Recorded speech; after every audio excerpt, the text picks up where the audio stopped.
আসসালামু আলাইকুম। এখানে আমি একটা অ্যানোমাল স্ক্যানের ভিডিও করছি, যদিও এটা অনেক লেটে রুগীটি এসছে।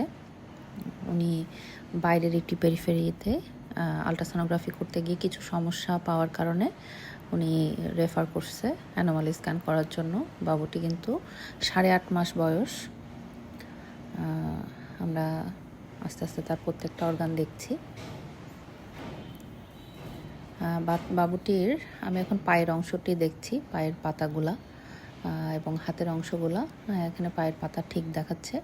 এখন বাচ্চাটির উপরিভাগ ব্রেনের অংশে আমি যখন দেখা শুরু করছি তখন দেখি যে এখানে কিন্তু দেখুন একটা ব্রেনের ভিতরে বিশাল একটা টিউমার, এবং তার মাথার যে স্কাল এটি অনেক বড়, মানে ম্যাক্রোসেফালি মেডিকেল টার্মে আমরা বলি, মানে মাথাটা অনেক বড়। স্কালটা কেন বড় হয়েছে? কারণ মাথার মধ্যে এই যে টিউমারটা ডেভেলপ করেছে, এজন্য।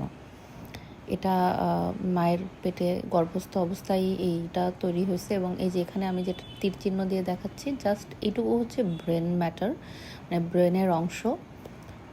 সো এখানে হচ্ছে বড় একটা হেটারোজেনাস মাস, যেটা হচ্ছে টিউমার, এবং তার যে অন্যান্য যে ব্রেনের যে স্বাভাবিক আকৃতি থাকে সেই আকৃতি একেবারেই নাই। সো এই বাচ্চাটির যে মাথার যে মাপ সেটি অনেক বেশি।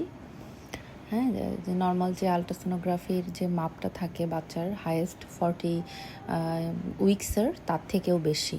সো এটা ম্যাক্রোসেফালি এবং তার একটা বড় টিউমার আছে। তো আপনারা এই ভিডিওসগুলো দেখলে এর প্রগনোসিস এবং এর যে আউটকাম এটা জিজ্ঞাসা করেন। এই ধরনের রুগী যেগুলো আসলে এই সমস্যাগুলো থাকে, এদের আউটকামটা খুবই পোর হয়। অনেক সময় বাচ্চা ডেলিভারির পরে বাঁচে না, এবং অনেক সময় দেখা যাচ্ছে মায়ের গর্ভস্থ অবস্থায় বাচ্চাগুলো মারা যায়।